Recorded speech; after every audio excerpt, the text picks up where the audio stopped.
early days at Byrdcliffe and what we did and how we put the studio together and, you know, where it's going, catch up on things. That was very nice. So, you know, my story has a beginning. Since I'm still here, it doesn't really have an end. But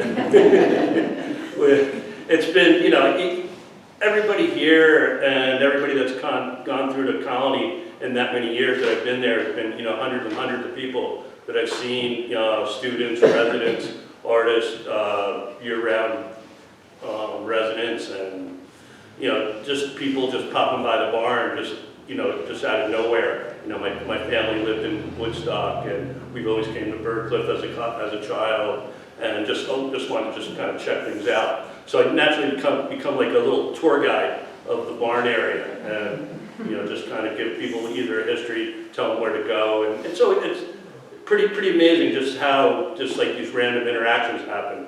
You know, the other day too, just we're getting stuff together down the barn, and, you know, a couple of people come walking down the driveway, ask me if they, you know, we heard we can get some pottery here. So it just kind of happened, like little magical things happen. And that's kind of really what I think Byrdcliffe is about.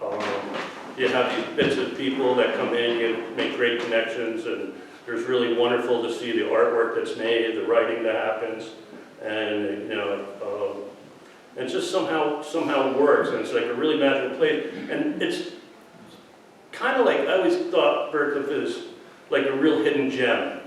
You know, it's not so overrun and popular, and it's really nice just having, you know, the way it is. And I've just noticed, like you know, I was saying the other day, that, you know, our pottery studio and our program is getting just more popular, and it's becoming like the swimming holes around here. And once, you know, the swimming holes you can go there, it'd be 2 or 3 people, and now you go there, 50 people are there. And, you know, our pottery studio is becoming the same way. So we're getting, you know, so want to keep that balance in the future. How can we keep it nice and intimate, and yet still, you know, keep it going forward?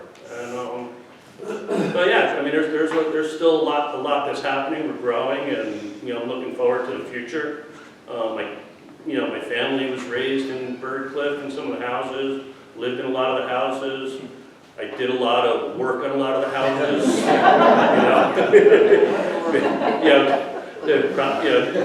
Filled in for property manager for a little bit. So, wore a lot of hats and did a lot of things. It was really, really quite a special place, and it'll be a special time for me. And, you know, I'll probably, it's good, you know, be interesting to see where this ends up. So, and how we find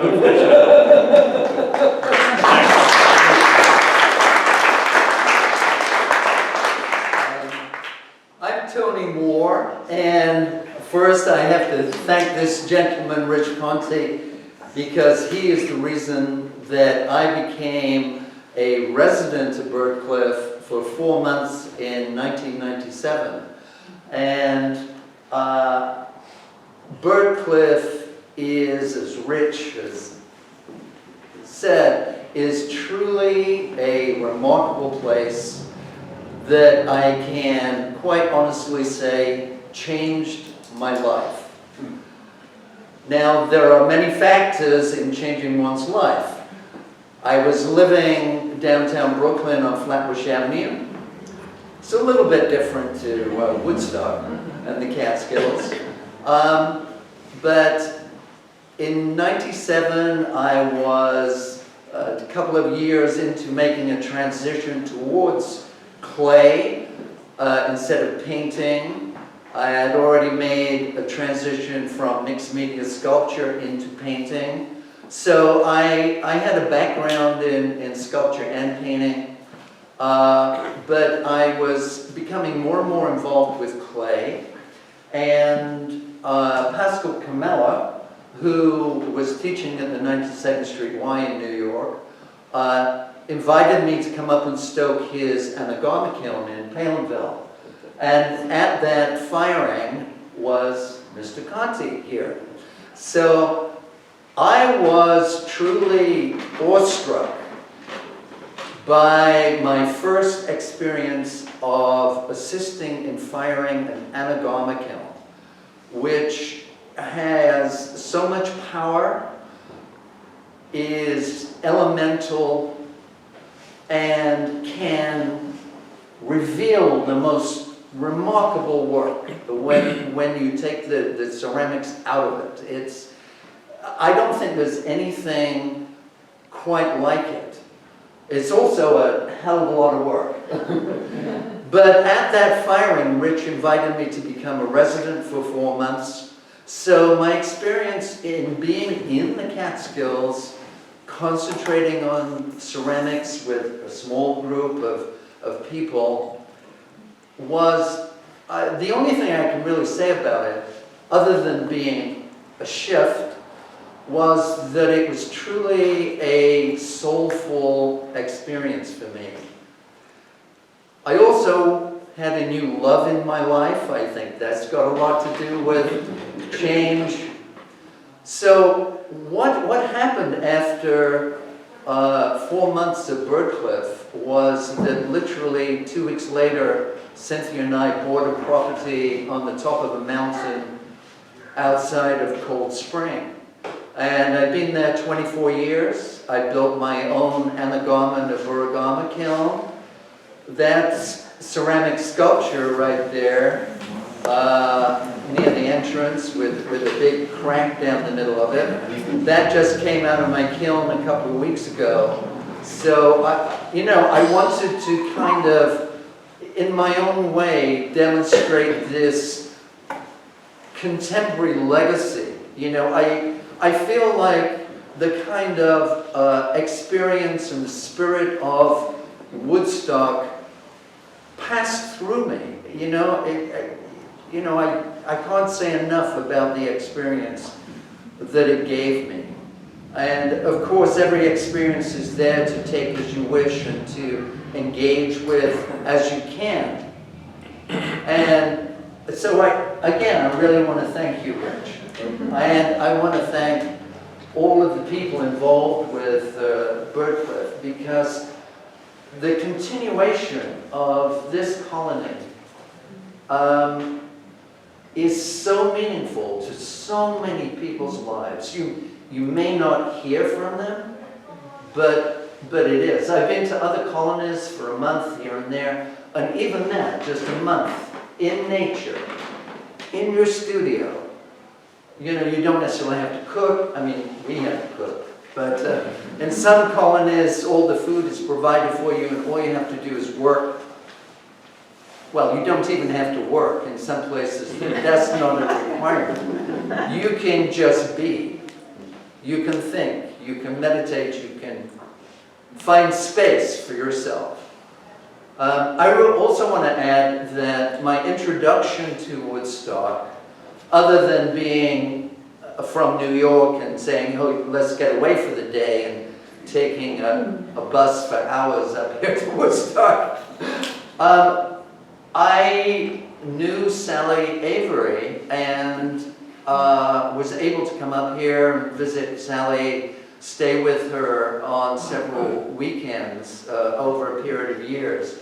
And that's another kind of shining light for me, besides Bob Dylan, about Woodstock. Sally and of course Milton, when he was alive, were, very much Woodstock people. They lived in New York, too. But, the artist community here in Woodstock goes back a long, long way. Even, of course, preceding Byrdcliffe. So thank you all. Thank you very much.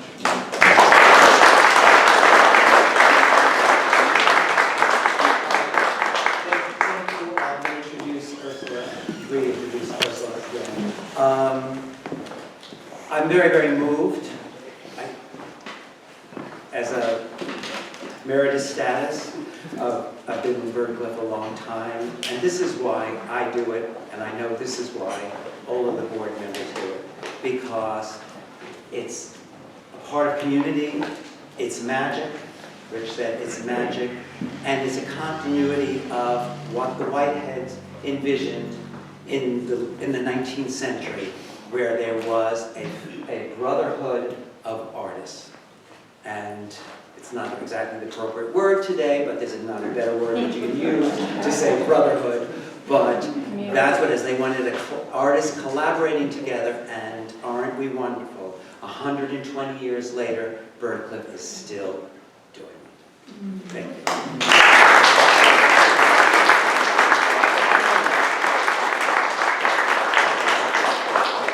So I get the great pleasure of thanking our panelists and our curators, but I also want to say a few additional thank yous.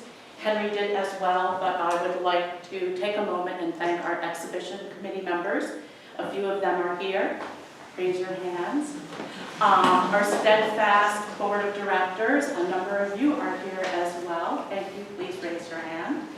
I would also like to thank our lenders. Artwork for this exhibition was lent both from the artists as well as private collectors. And we are very honored that in addition to that, we have one new acquisition, the Elliott Landy, which is now part of our collection. So thank you, Doug James, for that addition to our collection. We are honored, and we're honored to showcase it in this context. And I would also like to thank the institutions that have joined us in letting us showcase their work.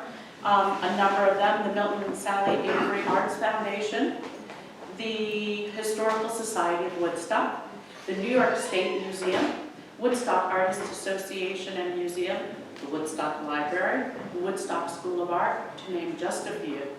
But most importantly, I would like to end my thank you before we move on to the reception to explain that an exhibition of this caliber and this development takes a lot of dedication, a lot of research, a lot of work, and I would thank especially our co-curators. And without the support from places such as New York State Council for the Arts and the Roundout Bank, who came in this year as an exhibition sponsor, this exhibition, we thank Henry Ford, who wears many hats. He is today our curator, our historian, a board a director emeritus, and also sponsor of this exhibition. So thank you, Henry, for your vision and your passion.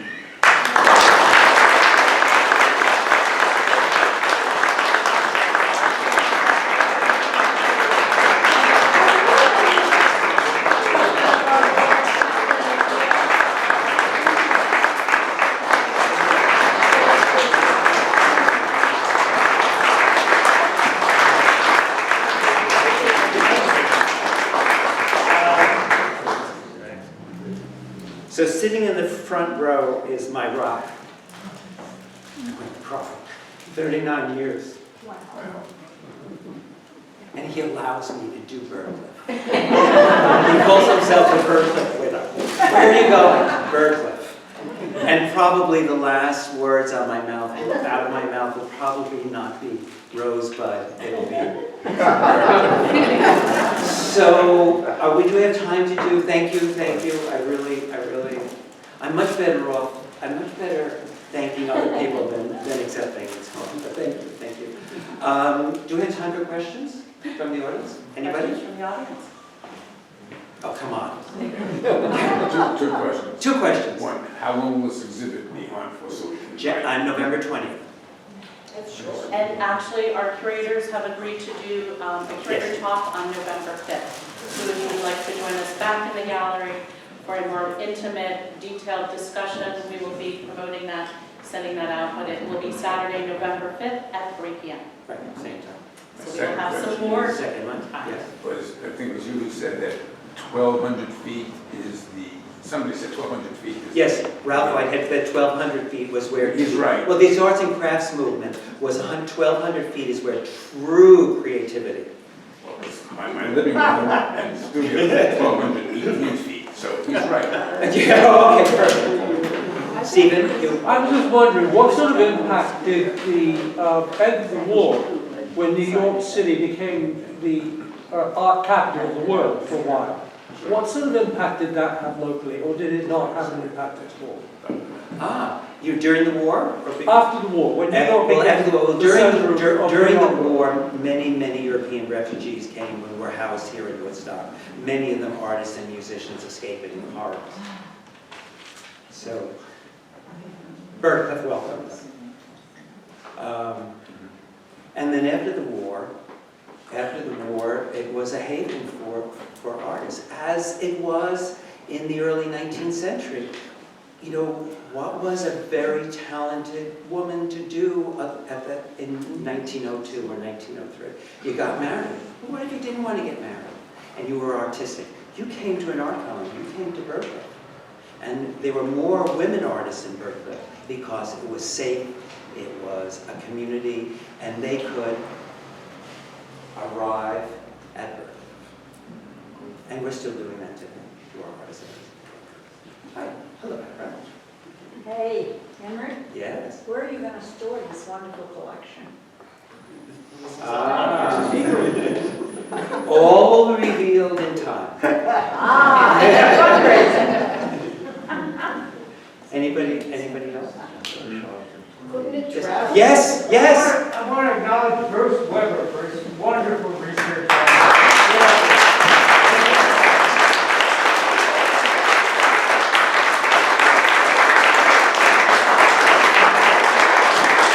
And we acknowledge you for the Elliott Land and the wonderful Birch Harrison. Nobody can believe that that's as old as it is. I said because it's been well taken care of. 1904, 1904. That pastels are just beautiful. when he was here. People who don't know, you're in the Klein Art James Gallery. That's the James from the Klein Art Gallery. Raise your hand.